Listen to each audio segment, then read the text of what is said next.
A lot of people were talking about Taylor Swift's endorsement, but it was about concerns about AI. They're more of the top line as we move ahead in the election process and beyond. Let's bring in my guest tonight. Jessica Hetrick is the Vice President of Federal Services at Optiv ClearShark.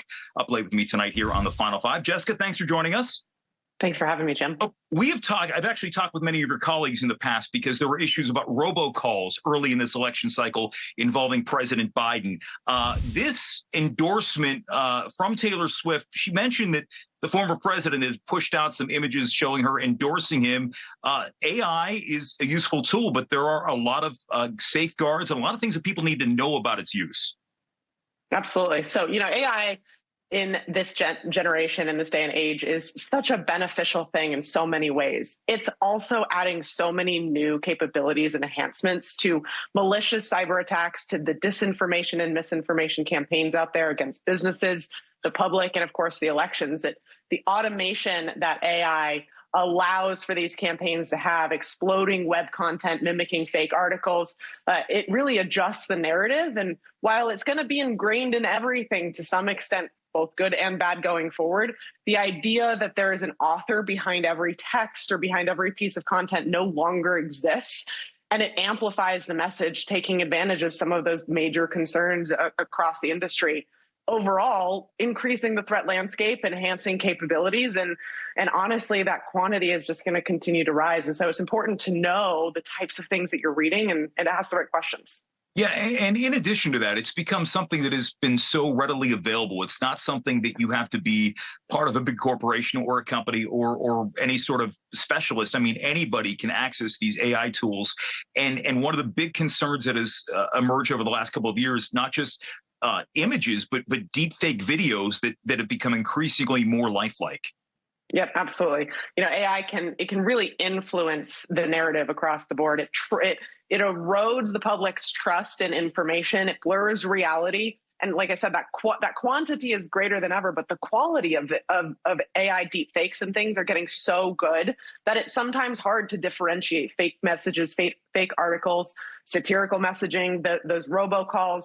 And honestly, any level of election can be impacted. We're seeing things from, personas and websites that are fake or misleading to deep fakes and synthetic media, online videos, et cetera. We're also seeing them tied to, conspiracy theories or trying to fill information gaps where people are, starting to get really creative. We've seen, AI generated audio messages dissuading people from taking part in the primaries across the country. We've also seen boycotting of voting across Middle Eastern elections. So this isn't just limited to the U.S. border, but it's broad and it's going to continue to grow. And that evolution is going to be a really important thing that, not only do all the primaries take into account, but how do we also leverage that to combat malicious activity in a positive sense? Because there is that side of AI as well.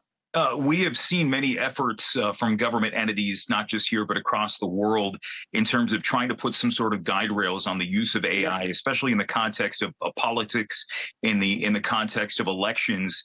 Are we well prepared for that? Do we have the right people making the decisions on what should be put into place and what shouldn't be put into place?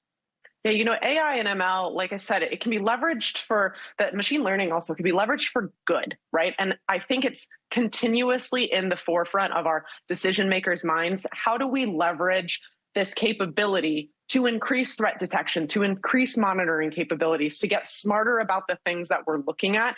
And it's also important for the general public to know the types of questions to ask. And so I think as this continues to become a center stone, as much as this Taylor Swift situation is front and center in a lot of people's minds, the notion that she puts out about disinformation is true. It's important to ask the right questions. And, we're not going to argue the political stance of any of our celebrity figures. But the reality is we have to think very critically and ask the right questions tied to anybody who's taking a stance or anything that might be taking a stance. Does it promote an emotional response? Is it bold or controversial and going to draw a lot of attention, seemingly like this situation did?